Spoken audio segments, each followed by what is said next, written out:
देख लेना online students audio video. ये पढ़ के आए बोला था, किसको बोला था? अपने आप को है ना? किसको बोला था?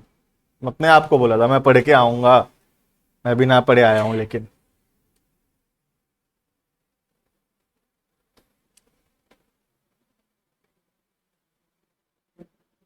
है ना। कैरेक्टरिस्टिक्स ऑफ अ एलएलपी पढ़ा हुआ चीज है सारा, एक रीड करेंगे खाली, ठीक है। पहला, LLP is a body corporate. हमको पता है, हम ऊपर बॉडी कॉर्पोरेट का डेफिनेशन पढ़े थे, and we know that LLP is a body corporate because every company and LLP whether incorporated in India or outside India, both are body corporate, ठीक है। देखना, section 2 subsection 1 subsection D of the LLP Act 2008 provides that a LLP is a body corporate formed and incorporated under the Act and is a legal entity separate from that of its partners and shall have perpetual succession. Perpetual succession पता है हमको?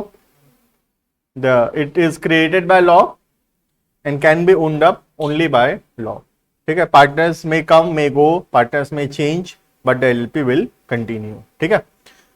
तो body corporate का मतलब है having a separate legal entity with a perpetual succession, ठीक है, from that of its partner and shall have a perpetual succession.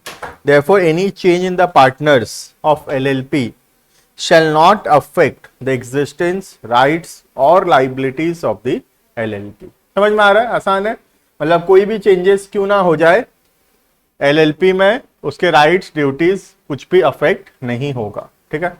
Next, perpetual succession. अभी हम लोग डिस्कस किए परपेचुअल सक्सेशन, किसी भी पार्टनर के आने से, उसके रिटायरमेंट से, उसके डेथ से, उसके इंसैनिटी से, उसके इंसॉल्वेंसी से किसी से भी फर्क नहीं पड़ता एलएलपी के एग्जिस्टेंस में, ठीक है।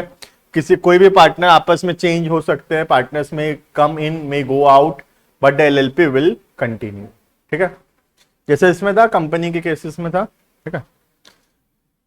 The LLP can continue its existence irrespective of changes in partners.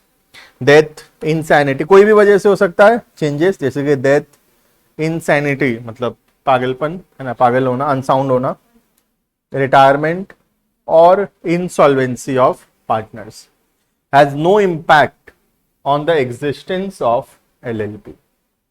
It is capable of entering into contracts and holding property in its own name because it has a SLE.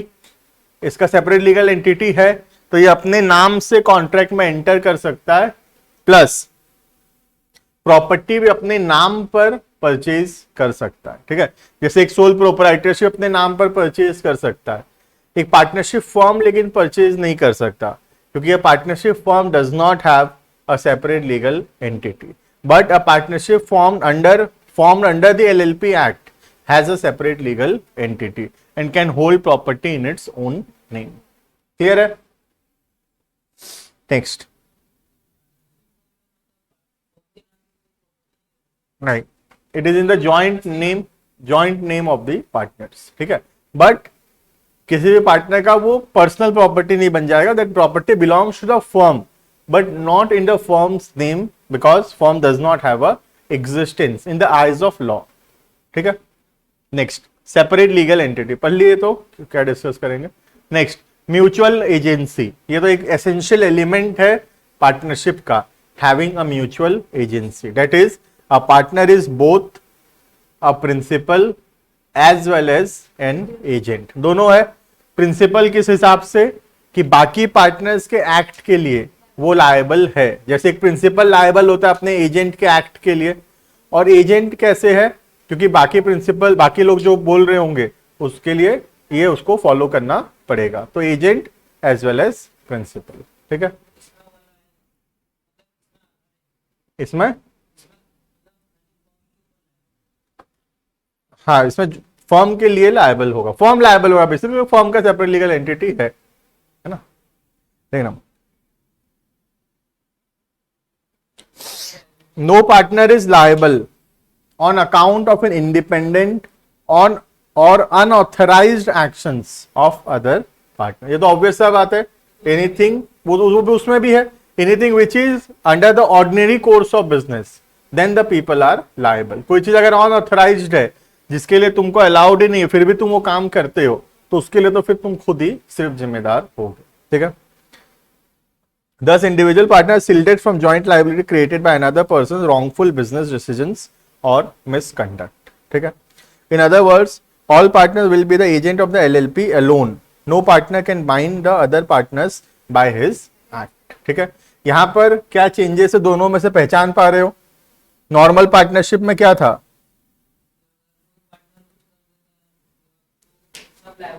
Correct, सब कोई liable होंगे। ठीक है। लेकिन यहां पर क्योंकि partnership firm का सेपरेट लीगल एंटिटी है, क्या बोल रहा है? All the partner will be the agent of the LLP alone. मतलब जितने भी पार्टनर्स हैं किसके एजेंट है? पार्टनरशिप फर्म के एजेंट है। ठीक है। आपस में एक दूसरे के लिए वो लायबल नहीं होंगे। क्लियर है? तो डिफरेंस समझ में आ रहा है दोनों के बीच में? नॉर्मल पार्टनरशिप में क्या होता है? सब लायबल होते एक दूसरे के एक्ट के लिए, क्योंकि वहां पर फर्म का कोई अलग से एग्जिस्टेंस नहीं है। ठीक है। लेकिन यहां पर क्योंकि फर्म का एग्जिस्टेंस है, तो हर एक व्यक्ति जो पार्टनर है वो किसका एजेंट है? फर्म का एजेंट है, किसी दूसरे पार्टनर का वो एजेंट नहीं है, तो दूसरे पार्टनर लायबल नहीं होंगे। क्लियर है?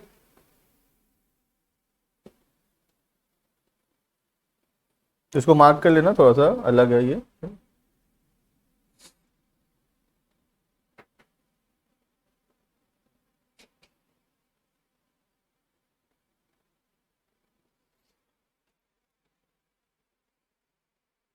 क्लियर है ये? ठीक है, आगे बढ़े। Next, LLP agreement. ये पार्टनरशिप डीड टाइप का है। ठीक है। The mutual rights and duties of partners within LLP are governed by the agreement between the partners. ये तो ऑब्वियस सा बात है, पार्टनरशिप डीड बनाते हैं वो लोग, उसी को यहाँ पे पार्टनरशिप डीड का नाम दिया है एलएलपी एग्रीमेंट, वही है। ठीक है। In the absence of any such agreement, अगर कोई एग्रीमेंट नहीं बनाया हुआ है तो the mutual rights and duties shall be governed by the provisions of LLP act. तो ये तो वैसे वहां पर भी होता था, अगर पार्टनरशिप डीड है तो पार्टनरशिप डीड फॉलो किया जाएगा, और अगर पार्टनरशिप डीड नहीं है तो जो एक्ट में लिखा है in the absence of partnership deed वो फॉलो किया जाएगा। एक्ट में जैसे लिखा है पार्टनरशिप डीड नहीं होगा तो प्रॉफिट इक्वल होगा, इंटरेस्ट ऑन कैपिटल नहीं होगा, इंटरेस्ट ऑन ड्रॉइंग्स नहीं होगा, इंटरेस्ट ऑन लोन 6% का होगा, तो वो सब हम फिर फॉलो करते हैं। ठीक है। क्या चीज? हाँ, यहां पर है कि अगर जैसे कि एग्रीमेंट है लेकिन वो एग्रीमेंट में उस मैटर के ऊपर कुछ लिखा हुआ नहीं है, तो वैसे में यूज होता है जनरली, है ना। Next point number F, artificial legal person. इसका मतलब क्या? आर्टिफिशियल लीगल पर, करेक्ट, सेपरेट लीगल एंटिटी ही है ये। ठीक है। एक होता है नेचुरल पर्सन और एक होता है आर्टिफिशियल पर्सन। नेचुरल पर्सन जैसे हम लोग सब, person who have taken birth are known as natural persons, and those who have been created by law are known as artificial persons. ठीक है। जैसे बोलते हैं नहीं आर्टिफिशियल है ये, या ये नेचुरल है। नेचुरल है मतलब क्या? खुद से हुआ, फ्लावर्स नेचुरल है या आर्टिफिशियल? नेचुरल मतलब खुद से हुआ है, और आर्टिफिशियल मतलब वो ह्यूमन मेड है ना। LLP is an artificial legal person because it is created by a legal process and is cloth with all rights of an individual. अधिकार तो सारा दे दिया है, लेकिन फिर भी है तो आर्टिफिशियली, रियल तो है नहीं, नेचुरल तो है नहीं। It can do everything which any natural person can do except of course that it cannot be sent to jail. Obvious बात है, कंपनी को जेल में भेज सकते हैं क्या? रिलायंस को जेल में भेज दोगे? कौन है रिलायंस? नहीं, रिलायंस का मालिक को जेल में भेज सकते हो, समझ में आ रहा है, लेकिन रिलायंस को तो जेल में नहीं भेज सकते ना। तो वैसे ही है, तो सब कुछ अधिकार तो है, नेचुरल पर्सन के जैसे, पर ऑब्वियस सा बात है कि वो जेल में नहीं भेज सकते, या फिर can not take an oath, मतलब शपथ, ओथ मतलब शपथ लेना, याद है ऐसे शपथ लेते हैं गवर्नमेंट जॉब ज्वाइन करने से पहले, हम जरूर घूस लेंगे, शपथ लेते हैं कि नहीं वैसा है, ठीक है। Can not take an oath, oath मतलब शपथ लेना, ठीक है।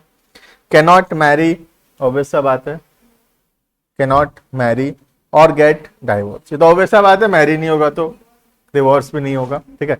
Nor can it practice a learned profession like CA और, ऑब्वियस सा बात है, पढ़ाई लिखाई थोड़ी कर सकता है कंपनी, ठीक है। तो कंपनी बोल रहा है कि आर्टिफिशियल लीगल पर्सन तो है, नेचुरल पर्सन के जैसा अधिकार भी है सारा, बस ऑब्वियस सा बात है कि ये सारा चीज नहीं कर सकता, जैसे कि जेल ले जाना या शपथ लेना या मैरी करना, डाइवोर्स होना या फिर एनी अदर थिंग्स, ठीक है। Common seal, LLP being an artificial person can act through its partners and designated partner. LLP may have a common seal. Again, it may have. जरूरी नहीं है कॉमन सील होना। Same goes for companies as well. Company में भी यही पढ़े थे हम लोग, कॉमन सील होना क्या चीज, करेक्ट, कॉमन सील नहीं होगा तो दो डायरेक्टर्स का साइन चाहिए बस उसमें, ठीक है। तो वहां पर भी सेम है, कॉमन सील अगर तुम बनाना चाहते हो तुम बना सकते हो, अगर कॉमन सील नहीं भी बनाते हो तो भी वो जरूरी नहीं है, ठीक है। If it decides to have one, thus it is not mandatory for a LLP to have a common seal। पर कॉमन सील तभी होगा जब कंपनी डिसाइड किया कि हमको करना है या हमको रखना है कॉमन सील, और एल्स कॉमन सील मैंडेटरी नहीं है। कॉमन सील नहीं, कॉमन सील डिजिटल नहीं है, कॉमन सील एनग्रेव्ड होता है। तुम देखे होगे, मतलब सीबीएसई सर्टिफिकेट्स मिल गया तुमको, उसमें देखना जो सीबीएसई का जो स्टैंप मारा हुआ होता है, तुम उसको छुओगे जैसे वो फील होगा, मतलब कुछ उसमें एनग्रेव्ड है, मतलब कुछ नहीं होता है एनग्रेव, मतलब जानते हो ना, जैसे स्टोन्स में एनग्रेव, हाँ, जैसे छूने से नहीं होता, दरदरा लगता है, उसको बोलते हैं एनग्रेव्ड, ठीक है। तो कॉमन सील क्या होता है, कॉमन सील नॉर्मल वो स्टैंप टाइप का नहीं होता, कॉमन सील एनग्रेव्ड होता है, मतलब ऐसे मारोगे ना तो उसको तुम छुओगे तो ऐसा फील होगा कि हाँ इसमें एक स्टैंप मारा हुआ है, उसको बोलते हैं एनग्रेव्ड। हाँ, जैसे पुराने जमाने में स्टोन्स पे लिखते थे, तुम पुराने मंदिरों में जाओगे तो स्टोन्स पे लिखा हुआ होता है, पत्थरों पे लिखा हुआ होता है, तो उसको छुओगे तो फील होगा कि हाँ ऐसे लिखा हुआ है बोल के, उसको बोलते हैं एनग्रेव्ड, ठीक है। तो कॉमन सील एनग्रेव्ड होता है। सीबीएसई सर्टिफिकेट मिलेगा तो देख लेना, छू के तुमको पता चलेगा कि मतलब सर्टिफिकेट में मतलब सील है बोल के, ठीक है। Next, limited liability. Every partner of a LLP for the purpose of the business of LLP, the agent of the LLP, but not the of other partner। हम ये पढ़ लिए, LLP का एजेंट है, बाकी पार्टनर्स का एजेंट नहीं है। लेकिन ऐसा नहीं है उसमें, नॉर्मल पार्टनरशिप में आपस में एक दूसरे के भी एजेंट हैं वो लोग, ठीक है। The liability of partners will be limited to their agreed contribution of in the LLP। तो लिमिटेड लाइबिलिटी है बेसिकली, इसीलिए तो बना है एलएलपी। एक तो लिमिटेड लाइबिलिटी, नाम ही तो उसका लिमिटेड लाइबिलिटी है ना, एलएलपी, लिमिटेड लाइबिलिटी पार्टनरशिप। नहीं, नॉर्मली इसीलिए तो, मतलब पार्टनरशिप लोग करना अवॉइड कर रहे थे, इसीलिए तो नया एक्ट बनाना पड़ा एलएलपी। बनाते हैं जो, नहीं उसमें क्या है, फॉर्मेशन में कोई भी लीगल प्रोसेस नहीं है, जीरो लीगल प्रोसेस है फॉर्मेशन में, इसलिए लोग नॉर्मल पार्टनरशिप बनाते हैं। इसमें फिर भी लीगल प्रोसेसेस हैं थोड़े बहुत, क्योंकि ऑब्वियसली सेपरेट लीगल एंटिटी मिल रहा है, क्रिएटेड बाय लॉ है, तो हमको थोड़ा सा लीगल प्रोसेस में जाना होगा। आगे है ना इनकॉर्पोरेशन, 2 पेज नीचे ही है ये रहा। लेकिन पार्टनरशिप में उतना ज्यादा इनकॉर्पोरेशन के ऊपर कुछ है नहीं, याद भी करो, पढ़े भी थे तो, हम कंपनीज में पढ़े इनकॉर्पोरेशन, पार्टनरशिप में इनकॉर्पोरेशन नहीं पढ़े। पार्टनरशिप अभी चालू हो सकता है, हम आपस में 5-6 जन डिसाइड किए कि आज से हम सब पार्टनर है, प्रॉफिट आधा आधा बांटेंगे, सर 1-1 लाख लगाएंगे, बिजनेस चालू, तो हम बस पार्टनरशिप, ओरल भी तो है ना, रिटर्न भी तो नहीं जरूरी है, तो दिस इज अ पार्टनरशिप, ये पार्टनरशिप फॉर्म हो गया अभी, ठीक है, तो इतना आसान है पार्टनरशिप फॉर्म करना। क्लियर है? नेक्स्ट, इंडिया में जितने अभी फिलहाल के लिए जितने बड़े बड़े चार्टर्ड अकाउंटेंट फर्म्स हैं, सारे के सारे अपने आप को कन्वर्ट कर लिए into LLP, limited liability partnership, ठीक है। ऐसे नहीं, वो नॉर्मल नाम है उसका, ऐसे कुछ उसका उद्योग का ऐसे कोई लॉजिक नहीं है। मतलब उद्योग का मतलब होता है, हिंदी में उद्योग का मतलब बिजनेस टाइप का उद्योग, मतलब ऐसे उसका कोई स्पेसिफिक मतलब रीजन नहीं है लिखने का। हम जैसे अपने नाम में कुछ भी ऐड ऑन करना चाहते हैं, अपना नाम में उद्योग लगाए हैं बस, ठीक है। देख रहा, the professionals like engineering consultants, legal advisers and accounting professionals are afraid of entering into business due to unlimited liability. Hence, the LLP Partnership Act provides an avenue, like जरिया, for these professionals to limited liability partnership firms, which restrict their liability to an agreed amount. This has encouraged professionals to form LLP. ठीक है, पहले जितना भी India में, CA का ही बताता हूँ, जितना भी सीए फॉर्म्स था सारा का सारा नॉर्मल पार्टनरशिप में था, लेकिन अब मैक्सिमम जो बड़े बड़े सीए फॉर्म्स हैं, बर्गर लेवल पे तो नहीं, लेकिन अच्छे बड़े बड़े सिटीज में अगर हम देखेंगे तो सारे के सारे जितने भी सीए फॉर्म्स हैं वो नॉर्मल पार्टनरशिप नहीं रहा, अब सब कन्वर्ट कर लिए अपने आप को एलएलपी में, लिमिटेड लाइबिलिटी पार्टनरशिप। अकेले दो चीज है, या तो हम अकेले खोल सकते हैं, मैं जैसे सीए बना, मैं अपना अकेला ओपन करना चाहता हूं, दैट इज सोल प्रोप्राइटरशिप। अगर 2-3 सीए मिलकर ऑफिस कर रहे हैं, दैट इज पार्टनरशिप, पार्टनरशिप है वो। हाँ, जो भी वहां पे ऐड हुआ पार्टनर बना, अब वो एक ब्रांच ओपन किया, ठीक है, जैसे अपने फॉर्म, अपना फॉर्म भी है, तो सब पार्टनरशिप में, नॉर्मल पार्टनर बीबीए उनको, that is a normal partnership, not a LLP registered under 1932, ठीक है। देखना, point number 1, management of business. The partners in the LLP are entitled to manage the business of LLP, but only the designated partners are responsible for legal compliances. ठीक है, management करना आसान है, सबको ही, जितने प्रोफेशनल सब पार्टिसिपेट कर पा रहे हैं, और जो डेजिग्नेटेड पार्टनर है वो लीगल कंप्लायंसेस देख लेंगे, ठीक है। ये बता रहे हैं कि एलएलपी क्यों बना रहे हैं प्रोफेशनल्स लोग, ठीक है। Next, minimum and maximum number of partners. Every LLP shall have at least 2 partners and shall also have at least 2 individuals as designated partner, of whom at least one shall be resident in India. There is no maximum limit in the partners in LLP. तो लोग professionals को ये इस वजह से भी बना रहे हैं LLP, क्योंकि कोई मैक्सिमम अपर लिमिट नहीं है नंबर ऑफ प्रोफेशनल्स का, जो कि नॉर्मल पार्टनरशिप में है, ठीक है। Business for profits only. The essential requirement for forming an LLP is carrying on a lawful business with a view to earn profit. Thus, LLP cannot be formed for charitable or non-economic purpose. ये तो सबको पता है कि carried on for business या for profit only है, loss के लिए थोड़ी हम बिजनेस कर रहे हैं।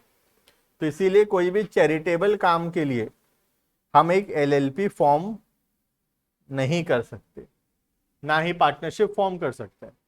तो हम सिर्फ कंपनी बना सकते हैं अगर हमको कोई चैरिटेबल काम करना है तो, ठीक है। तो जितने भी ये मंदिर वंदिर तुम देखते हो, ये सारा रजिस्टर्ड अंडर सोसाइटीज, या तो सोसाइटीज एक्ट के अंदर रजिस्टर्ड है या फिर कंपनीज एक्ट के अंदर रजिस्टर्ड है, ठीक है। और बहुत बड़े बड़े ट्रस्ट है, बरगढ़ में कम से कम 100 से ऊपर मंदिर का ट्रस्ट है। सबसे बड़ा काली मंदिर, समलाई मंदिर, सबसे बड़ा बड़ा ट्रस्ट है ये सब बरगढ़ का, और करोड़ों रुपए हैं फंड्स में, मतलब करोड़ों से भी ज्यादा पैसा है फंड। हाँ, गवर्नमेंट से भी ग्रांट्स मिलता है और दिल्ली का चढ़ावा भी बहुत हैवी है, बहुत हाई अमाउंट है। प्लस और जो तीर्थ यात्रा में जहां हम जाते हैं वो सब ट्रस्ट तो छोड़ ही दो, मतलब वो तिरुपति बालाजी ये सब जगह में एक एक दिन में 100 करोड़ रुपीस का चढ़ावा आता है। 100 करोड़ का चढ़ावा आता है एक दिन में। तो तुम सोच लो फिर, मतलब वहां पे लोग ऐसे, वो तो मंदिर का ट्रस्ट बनता है, जैसे कंपनी में बोर्ड ऑफ डायरेक्टर्स है। नहीं नहीं ऐसे नहीं है, बहुत बड़ा बड़ा ट्रस्ट है और बहुत ट्रस्टेड ट्रस्ट है। थोड़ा बहुत ऊपर नीचे तो वो मैं नहीं बोल सकता होता है नहीं होता है, लेकिन ऐसे नॉर्मली लीगल प्रोसेस है पूरा उसको मॉनिटर करने के लिए, है ना। ऐसे अनऑथराइजली पैसा उसमें से निकाला नहीं जा सकता। कितना मंदिर, आधा बरगढ़ में आधा जमीन मंदिर के नाम पर है। कितना न कितना एरियाज में जमीन मंदिर के नाम पर है, तो मंदिर में इन्वेस्टमेंट्स कर सकता है ना। मंदिर कैन मेक इन्वेस्टमेंट्स। ये स्कूल इन्वेस्टमेंट कर सकता है, मंदिर में इन्वेस्टमेंट कर सकता है, ठीक है। Next, investigation. The central government shall have power to investigate the affairs of an LLP by appointment of competence authorities for the purpose। बोल रहा है कि अगर चाहे तो सेंट्रल गवर्नमेंट इंस्पेक्ट कर सकता है अफेयर्स ऑफ द कंपनी या वर्क ऑफ द कंपनी, ठीक है। कॉम्प्रोमाइज और अरेंजमेंट्स, मतलब आपस में मतलब मिलना, मर्जर टाइप का, ठीक है। एनी कॉम्प्रोमाइज और एग्रीमेंट्स इंक्लूडिंग मर्जर्स और अमलगमेशन, अमलगमेशन भी वही होता है मिलना, ठीक है, of LLPs shall be in accordance with the LLP act. वो रहेगा अगर दो या दो से ज्यादा LLP आपस में मर्ज होना चाहते हैं तो वो भी लॉ के हिसाब से होगा, ठीक है। तो इसमें कुछ ऐसे खास पॉइंट है नहीं जिससे क्वेश्चन पूछा जा सकता है यहां तक एटलीस्ट, ठीक है। खाली हम एक रीड करके छोड़ देंगे। कन्वर्जन इनटू LLP, एक पार्टनरशिप फर्म, एक प्राइवेट कंपनी और an unlisted public company would be allowed to convert it into LLP। LLP में कन्वर्ट हो सकता है। कौन कौन?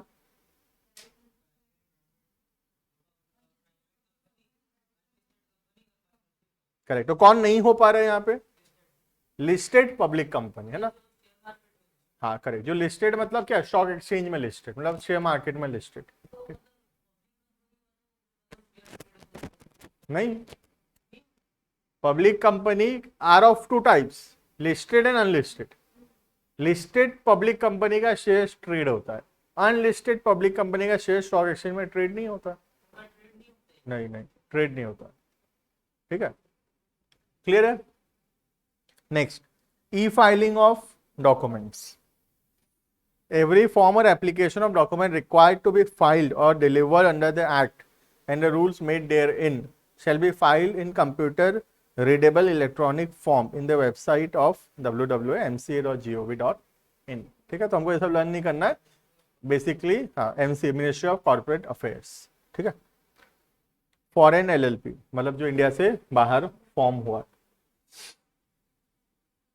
Foreign limited liability partnership as a limited liability partnership formed, incorporated or registered outside India, which establishes as place of business within India. Foreign LLP can become a partner in an Indian LLP। ठीक है, तो एक LLP दूसरे LLP का partner बन सकता है, तो हम पहले ही पढ़े थे, ठीक है। तो एक फॉरेन LLP जो है वो इंडियन LLP में पार्टनर बन सकता है, and vice versa also, Indian LLP भी फॉरेन LLP में पार्टनर बन सकता है, ठीक है। क्लियर है इतना? रीड करो फटाफट, एडवांटेजेस कुछ ज्यादा नहीं है इसमें, रीड करो, उसमें कुछ डिटेल भी कुछ दिया हुआ नहीं है।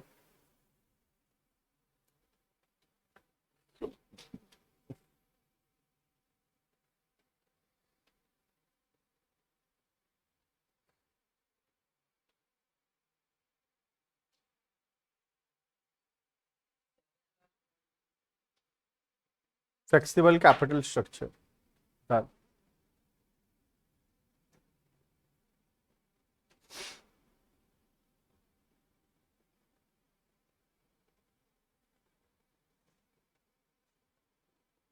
ठीक है। बाकी सब तो आसान है। सेकंड लास्ट बता रहा हूँ, फ्लेक्सिबल कैपिटल स्ट्रक्चर।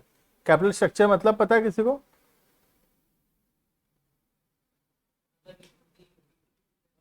हाँ, इक्विटी एंड डेट, करेक्ट है ना। तो कैपिटल स्ट्रक्चर का मतलब है the combination of equity and debt in the total structure या टोटल कंपनी में, ठीक है। फ्लेक्सिबल कैपिटल स्ट्रक्चर का मतलब है कि एलएलपी क्या है, जितना भी पैसा अपने मालिकों से तो ले पा रहा है in the form of capital या in the form of equity, ठीक है। क्योंकि ये रजिस्टर्ड है तो ये बोरो भी आसानी से कर पा रहा है in the form of debt. तो फ्लेक्सिबिलिटी, हम कितना भी डेट और कितना कैपिटल अपने हिसाब से उसको मेंटेन कर सकते हैं, क्योंकि हमको बड़ा आसानी से डेट मिल जाता है, उधार बोरो कर सकते हैं हम लोग, ठीक है। क्लियर है इतना? बढ़े आगे। Next, incorporation, how a company is incorporate या how a LLP is incorporate.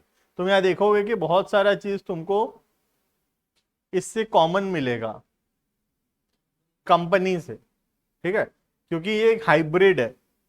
याद है, LLP is a hybrid of company and partnership. तो यहाँ पे कंपनी का तुमको कुछ चीजें कॉमन देखने को मिल जाएगा, ठीक है।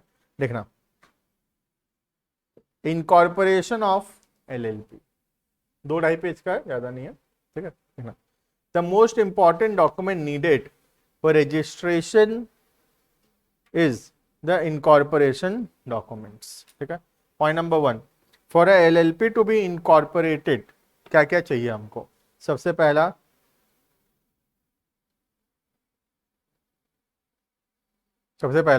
टू और more person associated for carrying on a lawful business with a view to profit shall subscribe their names to an incorporation document। कितने लोग होने चाहिए? मिनिमम 2 या 2 से ज्यादा। एक लॉफुल बिजनेस होना चाहिए उनके पास, एंड पर्पस क्या होना चाहिए उसका? प्रॉफिट कमाना, ठीक है। Next, the incorporation document shall be filed in such manner and with such fee as may be prescribed with the registrar of the state in which the registered office of the LLP is situated। पर एक कौन से registrar के पास हम submit करेंगे document? जिस area में हमारा एलएलपी सिचुएटेड होगा, ठीक है। जैसे अगर हम बरगढ़ में बना रहे हैं एलएलपी, तो हम लोग उड़ीसा के रजिस्ट्रार के पास डॉक्यूमेंट सबमिट करेंगे। अगर हम रायपुर में बना रहे हैं एलएलपी, तो हम छत्तीसगढ़ के पास सबमिट करेंगे। वैसे ही है, जो स्टेट में हमारा रजिस्टर्ड ऑफिस है उस स्टेट के रजिस्ट्रार के पास हम डॉक्यूमेंट्स सबमिट करेंगे। हर स्टेट का अलग अलग रजिस्ट्रार है, ठीक है। Next, statements to be filed, क्या क्या डॉक्यूमेंट सबमिट करना पड़ेगा। पहला, there shall be filed along with incorporation document a statement in the prescribed form, ठीक है, made by either an advocate or a company secretary or a chartered accountant or a cost accountant who is engaged in the formation of the LLP and by anyone who subscribe his names to the incorporation document। तो वो रहेगा, document के साथ एक statement देना पड़ेगा, या तो कोई एसोसिएट बनाएगा, एडवोकेट, सीए, सीएस ऐसे, या फिर कोई सब्सक्राइबर मतलब कोई पार्टनर बनाएगा। क्या लिखा हुआ होगा उसमें? Date all the requirements of this act and rules made therein have been complied। कुछ नहीं लिखा है उसमें, उसमें खाली इतना लिखना है कि जो भी रूल्स रेगुलेशंस एप्लीकेबल था कंपनी को बनाने के लिए, एलएलपी को फॉर्म करने के लिए, वो सारा रूल्स रेगुलेशंस जो है वो कंप्लाई हो गया है, ठीक है। ऐसा क्यों लिखवा रहा है? करेक्ट, बाद में उनको लायबल हम लोग हेल्ड कर सकते हैं, ठीक है।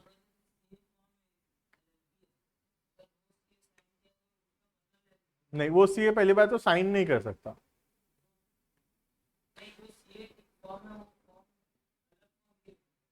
हाँ, तो वो सीए लायबल होगा जो साइन किया, सीए पर्सनली लायबल होगा, ठीक है। अब वो डिपेंड करता है ना, फिर वो जो फॉर्म, वो जो सीए साइन किया है वो नॉर्मल पार्टनरशिप है कि एलएलपी है। वो सीए फॉर्म और एलएलपी है तो खुद लायबल होगा, और नॉर्मल पार्टनरशिप फॉर्म है तो फिर पूरा आपस में एक दूसरे सारे लायबल होंगे। एलएलपी है तो उसका मतलब अगर पर्सनली लायबल होगा अनऑथराइज्ड एक्शंस के लिए। ये भी अनऑथराइज हुआ ना, जो कि मतलब पूरा नहीं था, डॉक्यूमेंट्स मतलब कुछ सबमिटेड नहीं था, कुछ कंप्लाइड ना, फिर भी हम लोग साइन करके दे दिए, तो वो हमारा पर्सनल लाइबिलिटी है। तो इसमें सिर्फ इतना सा बात है कि ये जो डॉक्यूमेंट हम दे रहे होंगे उसका एक स्टेटमेंट देना है, और स्टेटमेंट में इतना ही लिखा हुआ होगा कि जो भी रूल्स रेगुलेशंस एप्लीकेबल है वो सारा कंप्लाई हो गया, ठीक है। और ऐसा क्यों करवा रहे हैं, क्योंकि एक रजिस्ट्रार हर एक डॉक्यूमेंट में इतना डिटेल में चेक नहीं कर पाएगा, तो इसीलिए वो थर्ड पार्टी को बोल रहा है कि तुम चेक करके कंप्लाई कर लो कि सब कुछ ठीक है या फिर नहीं। तो यहाँ पे सीएलओ का रोल आता है ना, here comes the role of a chartered accountant, ठीक है, to help the government. Government को हेल्प कर रहे हैं हम लोग, क्योंकि गवर्नमेंट सारा डॉक्यूमेंट एक एक करके चेक नहीं कर सकता, तो गवर्नमेंट क्या बोले, सीए से लिखवा के ले आया कि सब कुछ ठीक है बोल के। तो जब सीए लिख के दे दिया कि सब कुछ ठीक है, तो गवर्नमेंट भी मान रहा है कि हाँ सब कुछ ठीक है। तो यहाँ तुम्हारा रिस्पॉन्सिबिलिटी बढ़ता है एज ए चार्टर्ड अकाउंटेंट कि हम सब कुछ चेक करके साइन करके दे कि सब कुछ कंप्लाई हुआ है बोल के। समझ में आ रहा है? और अगर बाद में कंप्लाई नहीं निकला तो हम ही लायबल होंगे उसके लिए, ठीक। देखना, the incorporation document shall be in the form as may be prescribe, जो फॉर्म में लिखा होगा वो फॉर्म होगा। दूसरा, सिंपल सिंपल डिटेल एकदम कंपनी के बारे में, मतलब एलएलपी के बारे में, ठीक है, वो फॉर्म में फाइल करना है। State the name of the LLP, क्या नाम से एलएलपी बनाए वो नाम लिखा हुआ होगा। प्रपोज बिजनेस, क्या व्यापार करेंगे।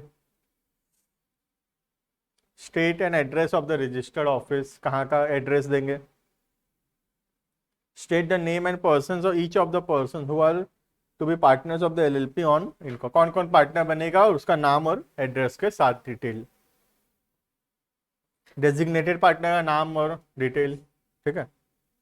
Contain such other information as may be prescribe, कोई और इंफॉर्मेशन जो कि जरूरी हो। तो बेसिकली बहुत सिंपल एकदम डिटेल है। एलएलपी का नाम, क्या बिजनेस करना है, कहाँ एड्रेस, क्या एड्रेस में करना है, कौन पार्टनर है, उनका क्या एड्रेस है, कौन डेजिग्नेटेड पार्टनर है और क्या उनका एड्रेस है, ठीक है। तो बेसिक सा डिटेल मांग रहा है और ज्यादा कुछ मांगा नहीं है। If a person makes a statement as discussed above which he knows to be false, ये वाला कोई ऐसा डॉक्यूमेंट देते हैं जो कि गलत है, ठीक है, और does not believe to be true shall be punishable होगा। तो here comes chartered accountant rules कि अगर हम लोग ठीक से कंप्लाई नहीं करते हैं रूल्स रेगुलेशंस और हम बिना देखे साइन मार के दे देते हैं कि सब कुछ कंप्लाइड है, then imprisonment for a term which may extend to 2 years, 2 साल तक का भी जेल हो सकता है। क्योंकि हम लोग ऐसा डॉक्यूमेंट्स में साइन करके दिए, ये लिख कर दिए कि एलएलपी बनाने के लिए जो भी रूल्स रेगुलेशंस होता है सब कुछ पूरा हो गया है, लेकिन सच में वो हुआ नहीं था पूरा, तो हम लायबल होंगे, जेल होगा हमको 2 साल का। मतलब एक क्रिमिनल ऑफेंस है ऐसा करना, सिविल ऑफेंस तो छोड़ो, दिस इज क्रिमिनल ऑफेंस, ठीक है। Next, and with fine which shall not be less than 10,000, 10,000 तो मिनिमम फाइन है, and which may extend to even 5 lakh rupees. तो सोच लो सीए बन के ऐसा कोई डॉक्यूमेंट में साइन करके दे दिए तुम जो कि बाद में रजिस्ट्रार गलत नहीं,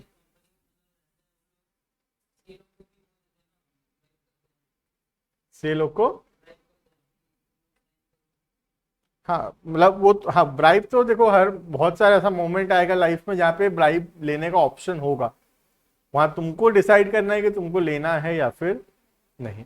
और वो डिसीजन हमेशा शॉर्ट टर्म बेसिस पे नहीं होना चाहिए कि अभी हमारा फायदा क्या हो रहा है, वो डिसीजन हमेशा उस बेसिस पे होना चाहिए कि उसका कॉन्सिक्वेंसेस क्या हो सकता है ना।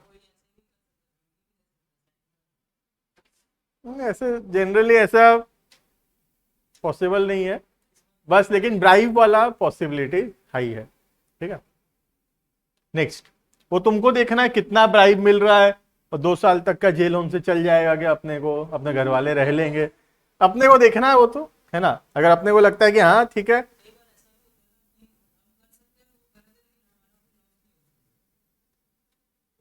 वो तो एथिक्स का बात है अब कि हमको करना है कि नहीं करना है वो चीज। एक तो लॉस तो ये जेल है यहाँ पर, ऐसा हो सकता है कुछ कॉन्सिक्वेंसेज ना भी हो, लेकिन वो तो हमको डिसाइड करना है कि वो चीज हमको करना है कि नहीं, ऑब्वियसली, है ना। आगे बढ़ते हैं, आ जाओ। इनकॉर्पोरेशन बाय रजिस्ट्रेशन, ठीक है। When the requirements imposed have been complied with, the registrar shall have been complied with, comma, the registrar shall within a period of 14 days, 14 दिन के अंदर,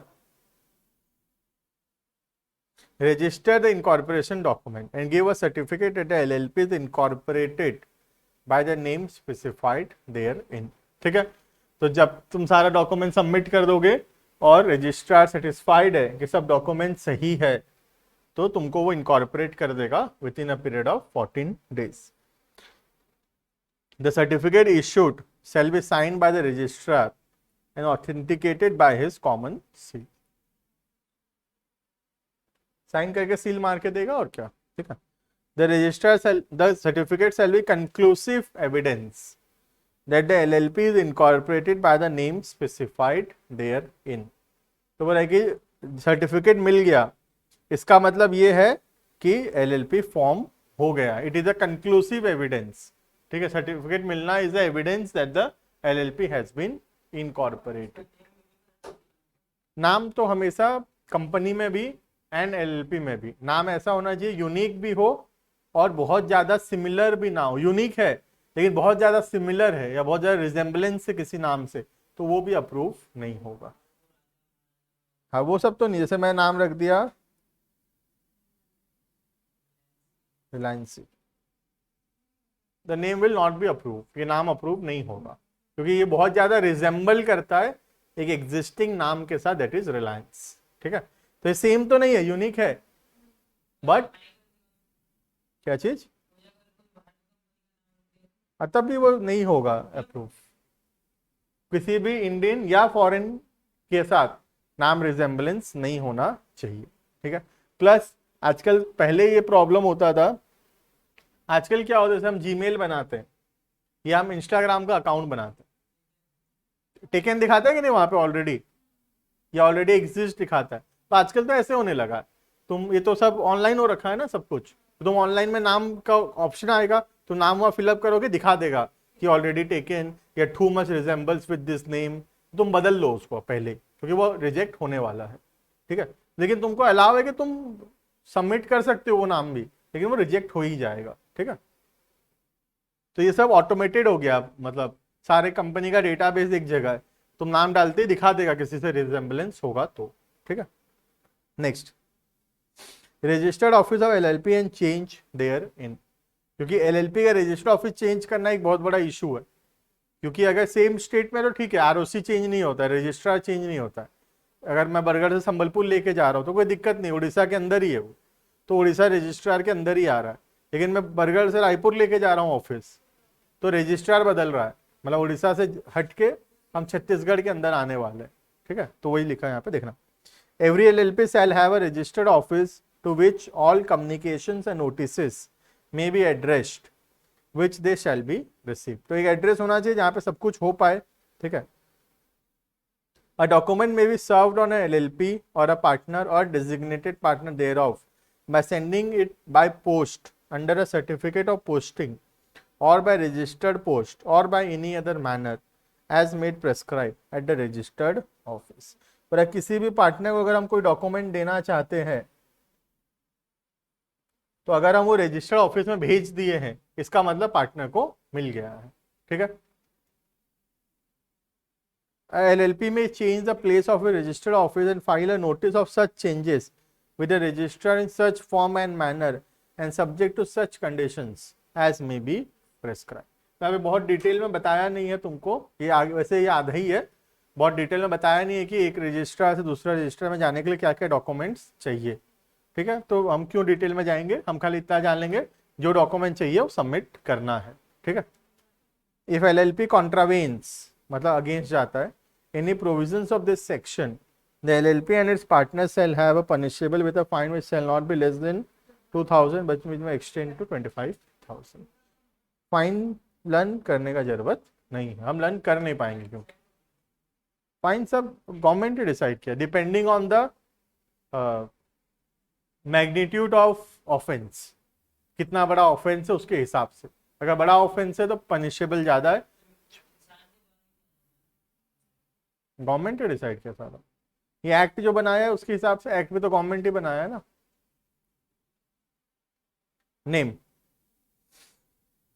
every limited liability partnership shall have इधर the word limited liability, नाम के आगे लिखना जरूरी, नाम के एंड में लिखना जरूरी है, लिमिटेड लाइबिलिटी पार्टनरशिप और the acronym LLP as the last word of its name, ताकि किसी भी कोई भी व्यक्ति जो डील कर रहा है उसको नाम पढ़कर पता चले कि ये एक LLP है, ठीक है। Because it has a limited liability, the person dealing with the company or the LLP must know that the liability is limited, ठीक है।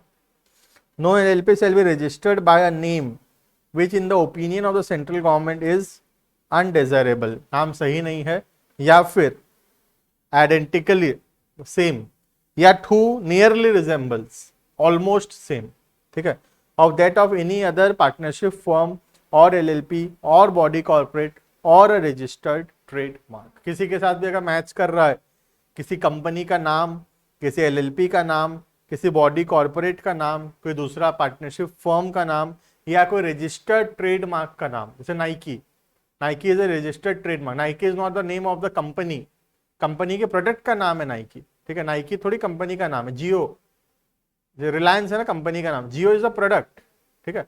तो वैसे ही यहां पर भी अगर नाम से रिजेंबल कर रहा है कंपनी का तो भी अप्रूव नहीं होगा, या उसके रजिस्टर्ड ट्रेडमार्क से मैच कर रहा है तो भी वो अप्रूव नहीं होगा, ठीक है।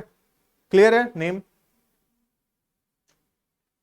नेक्स्ट, रिजर्वेशन ऑफ नेम, एक और पढ़ लेते हैं रिजर्वेशन ऑफ नेम में, देखना। अ पर्सन में apply such form and such and accompanied by such fee as may be prescribed to register for the reservation of name set out in the application as, नाम को हम थोड़ा दिन reserve करवा सकते हैं, ठीक है, 3 महीना normally.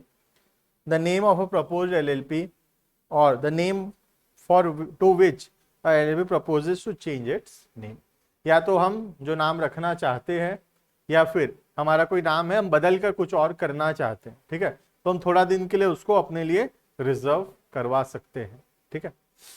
Upon receipt of an application and on payment of the prescribed fee, the register may, if he is satisfied, reserve the name for a period of 3 months। तो 3 महीना के लिए अपना नाम रिजर्व करवा, जैसे हम LLP फॉर्म करने का सोच रहे हैं और उसका डॉक्यूमेंट सबमिट करने में सब में टाइम लगेगा, अपना एक प्रोसेस है, तो अपना नाम को रिजर्व करवा सकते हैं 3 महीना तक। तो वो 3 महीना के लिए नाम हमारे लिए रिजर्व रहेगा, 3 महीना के अंदर हम इनकॉर्पोरेट करते हैं तो वो नाम हमको मिल जाएगा। लेकिन अगर हम 3 महीना के अंदर इनकॉर्पोरेट नहीं करते हैं तो वो नाम किसी और को दे दिया जाएगा, अगर किसी का आया तो, ठीक है। Change of name of LLP, नाम कैसे चेंज हो सकता है। नॉट स्टैंडिंग, मतलब नहीं मानते anything contain in section 15 and 16, मतलब ये दोनों प्रोविजन के ऊपर है ये, नाम एंड रिजर्वेशन ऑफ नेम।